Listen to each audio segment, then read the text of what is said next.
I'm going to go through the list of legends here so everybody can give everybody a round of applause for being legends. So, coming in on the red lane, we have Mike, the Rocket Man, Steube, Team Checkpoint.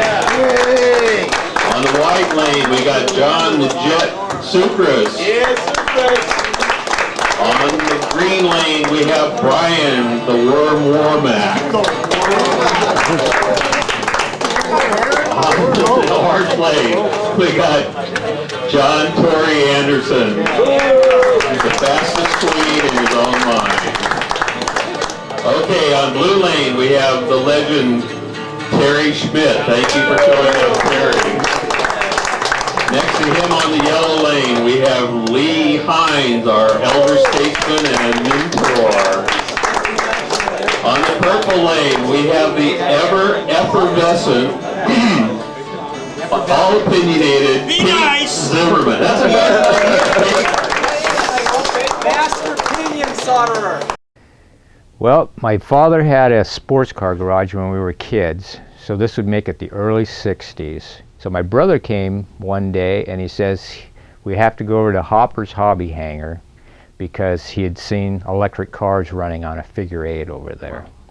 So this was early 60s. I'm thinking maybe around 62, 63. How old were you? That would put me 14 years old. My brother around 15. My dad decided to close the garage for the day, drove us over there, and he ends up buying all of these slot car parts, you know, and old time stuff. Man, if we had that stuff now, they'd be worth a fortune. So he bought a bunch of stuff, built some cars, and we started racing on their figure 8 over there. After he would close his garage in the evening, and we'd be back from school. We'd load up the family and go over there. So for us, it was a family thing. So here we were racing on the figure 8. In those days, you had a micro switch. That was it. The power on and power off. It was a home-built track. This hobby shop, the guy was really famous for making radio-controlled airplanes. So he had these big airplanes hanging in the ceiling and stuff, and he was one of the better hobby shops, or neighborhood hobby shop for that day. It was in Paramount. And the track, we thought it was gigantic, huge, you know. But if my memory serves me correctly, he took 2 4x8 sheets of plywood, connected them together, and that's how big that track was. And it had if I'm not mistaken, it was just a figure 8 with an overpass, and that was all there was to it. Awesome. Yes. But my father enjoyed racing. He raced SCCA. So when he hung up his helmet, I guess you'd say, because he ran out of money, this filled the gap for him for racing. And it introduced me to racing because we saw him race. He used to take us to the races with him all the time, and we were in the pits. So my brother and I had a love affair for racing, but we just didn't know what to do with it. Oh, okay. Were you a really small group? No, that was probably the beginning of the fad era. That was just the beginning. There were I don't think there were any number of commercial tracks at that time, because it must have been at least a year that had passed when tracks started opening up quite a bit. Okay, so it was kind of like the beginning of we like were hobby setting at the right. beginning. It was just mainly in hobby shops, but then over on Lakewood Boulevard, in the city of Bellflower, I believe it was, they opened up what you'd call a legitimate commercial track, where I think the old boy had 3 tracks in there. Big counter, and I mean, you went up to the front and it was glass, you know, and I mean, it was a nice track, and what you would call a genuine commercial raceway. And so when my dad saw that, I forget who told him about that track, and he says, well, I gotta go over and check this out. So he went over there and he saw these tracks, and that's when all of a sudden there was a whole new world For him. opened up for him right then. So that's when he started building actual formula cars, sports cars, and he started the scratch building himself. My father, yes. So His era, maybe or where he would talk take about it. he would take a model. Uh-huh. That's what he would do in those days. Is he'd take an actual model, just like our hard body racing Okay. today, and then he would take the model kit components, and he would construct something. And I think that like this one here was some type of chassis you would buy, Okay. and then he would fit everything to it with the motor and all that kind of Modified stuff. to fit So it in. that's pretty much the standard in those days, was to buy some kind of little kit frame, the Static kit. hard kit body that you wanted, and a little motor that would fit. And then he got he goes, oh, these frames are junk. Okay. So from those things, he would start cutting his own brass, Okay. cutting his own components, and then he would build it up because he had all this experience from building.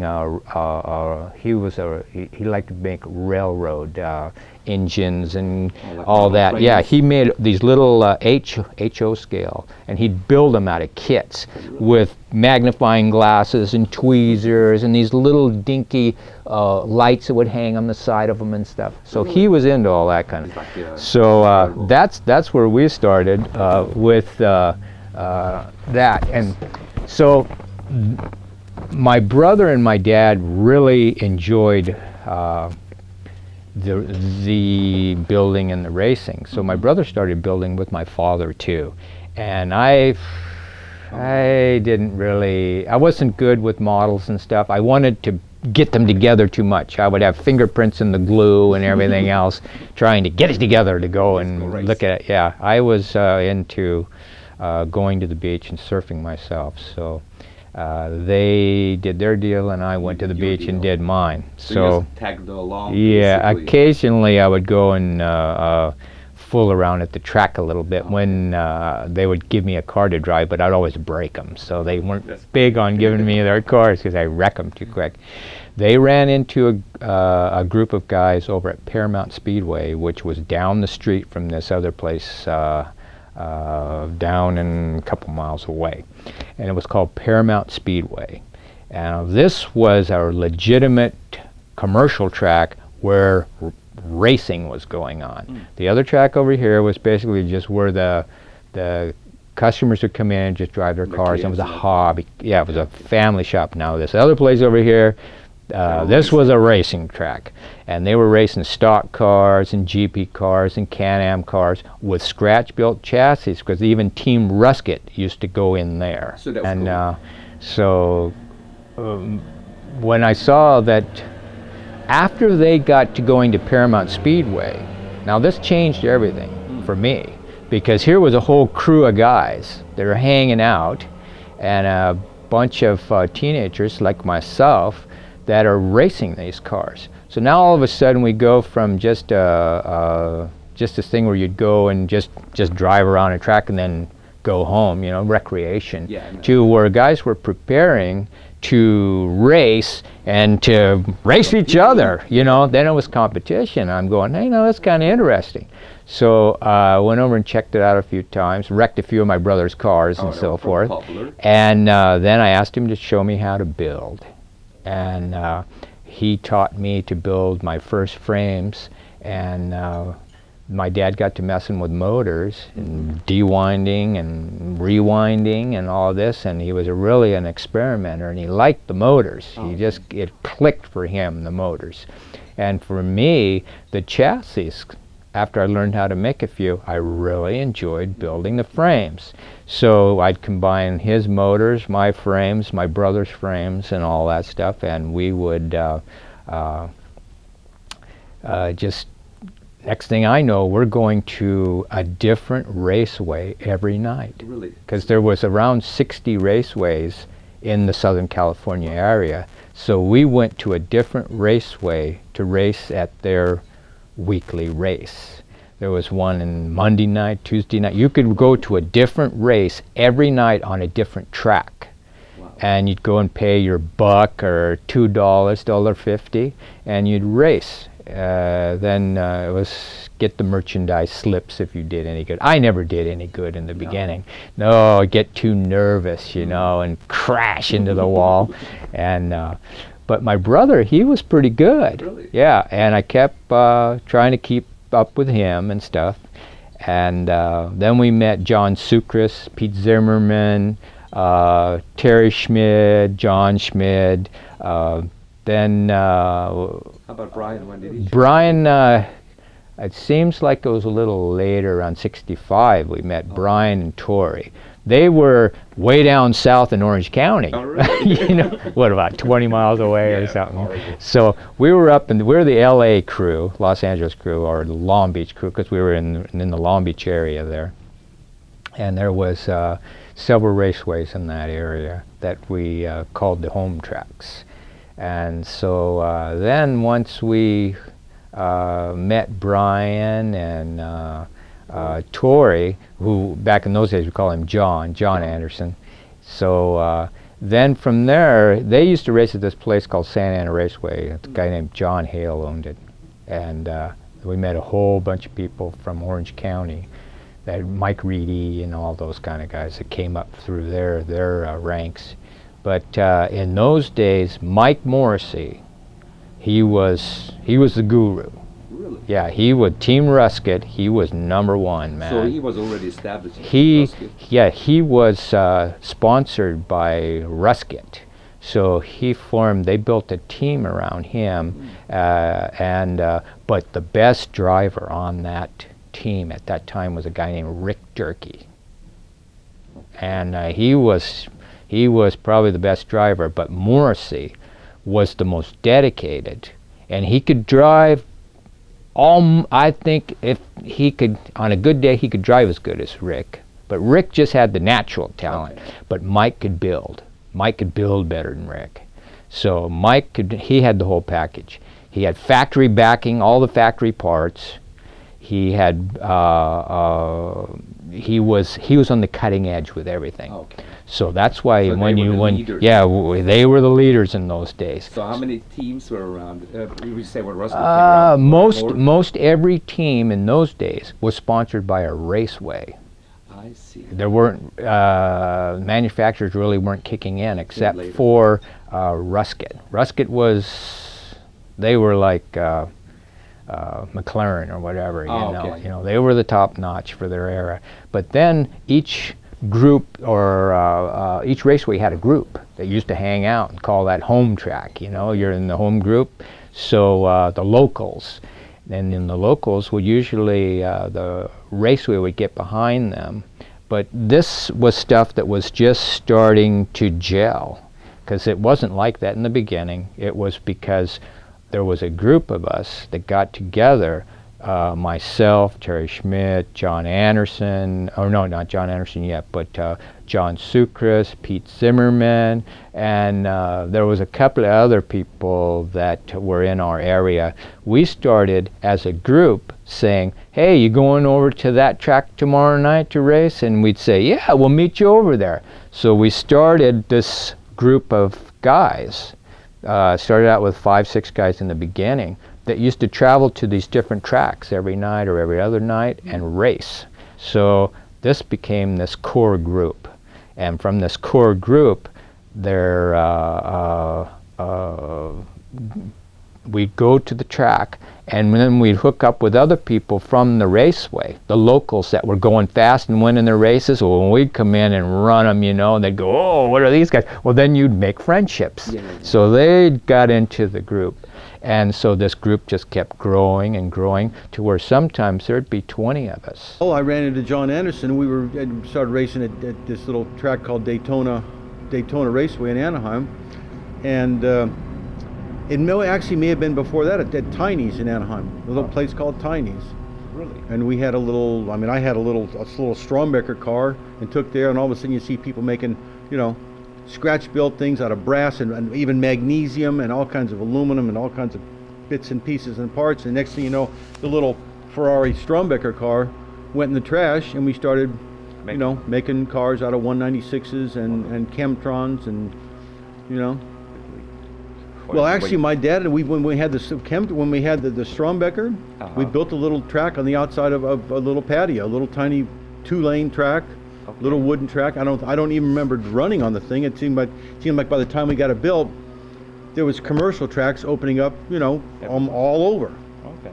Professional driver? I don't know. Oh well, I mean, in the mid '60s, yeah, we started racing for, you know, teams. First of all, I was racing with Team Riggin, and then Team Dynamic. But early, when the first thing, it was Daytona Raceway. You just running into them on the Well, I went to school with John. Oh, you went? Right, went to school with John and Doug Henline. Really? Right. And a few people in Orange County, the area like that, and there was a lot of other people, you know, racing and stuff. I remember Tom Hansen, he's also a slot car racer. He was running in Orange. And there was a lot of other guys too, but you know, we started racing, and then, you know, next thing you know, the one thing I do remember really well is we were racing at Daytona Raceway, and we were running around in Orange and Tustin and stuff. We were kind of the hot dogs, and all of a sudden the guy at Daytona Raceway says there's going to be a big race at Classic Speedway. This place, we hadn't been out of Orange County. We knew there were slot car tracks around. There's going to be a big race up at Classic in a magazine race, Rod and Custom in Culver City. Let's go. So John and I go up there thinking we're going to go up there and clean up. All right? We're going to go up there because we were running really good and the cars were good, and we thought, okay, we're going to show these guys the way. I remember walking into Classic Speedway, walking in the back door, and just taking one look at the track and look at the cars run. And I said, oh my God, we might as well go home. I mean, after you see them run and knew what your car could do, and you watch these guys running, and this was Team Ruskett, Team Cox, you know, Steube, Cukras, and guys like that. We didn't know if these guys existed. It was another world, right? This was almost another world, and so all of a sudden, that was the very first Rod and Custom race. I had a car, I got second in concourse with a nice looking little Lola, metallic blue Lola T70. But I mean, the speed-wise, these guys were running the low slung rails and rods. We were still running the old Ruskett high 1/16 pin tubing and stuff, so they had a much lower center of gravity.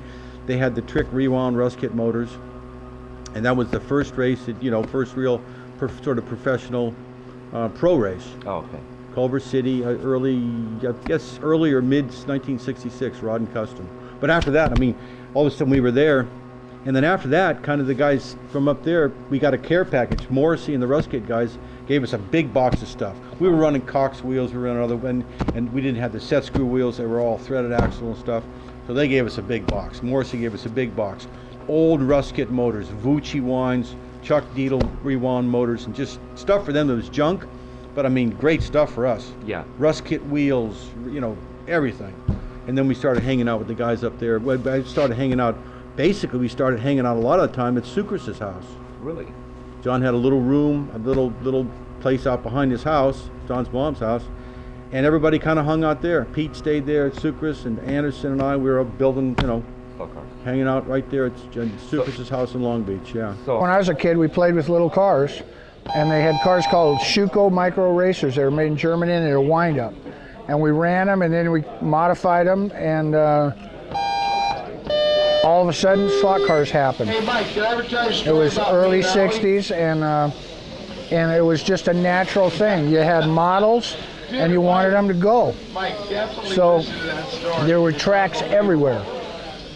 There were some within bicycle ride of my house, and I'm talking about 5 minutes. So you could go play, and I started out drag racing.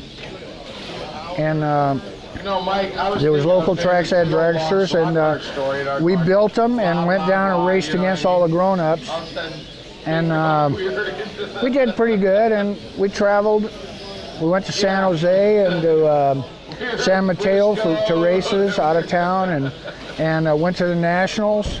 And in 1962, when I was about 15, I won the Nationals, the stock cars with a dragster. I was a little kid. I was the littlest kid there that won anything, and it was just pure luck. But I'll take it. I started out with a Strombecker Corvette. Track right. Put big tires on it. 1, racing. And Then I started building chassis. That was you, Stuart? You know, went to Paramount Speedways and really learned how to build chassis. That's where Russ could hung out. And I started winding motors. And Dell seems to have about a Now he's 3-lap pretty good at lead it. over the store. People were sending me money. I didn't Let's see, even know where's Dell to gonna get my finish? stuff. And I did such they a gotta poor make- you gotta job make you move filling my mouthways. orders because I couldn't get parts to Track right, fill power it. 3, 2, 1, racing. John, And I took it up as a Henry, profession. Keith. How did we? We went to high school together, I went to high school together. and Sounds like Colford. that we knew each other from that. And then when Pete's parents came over from Switzerland when he was about 5 years old, and his father got into the landscape gardening business and made himself enough money to buy a farm, so he went back to Switzerland and left Pete here. And when that happened, Pete moved into my house and stayed with us for years. Yeah. About 8. Yeah, stayed with us for years, and I would be on the road, and Pete would be home with Mom, because my father died when I was 16, when I was real young. So it was just my mom and I were at the house.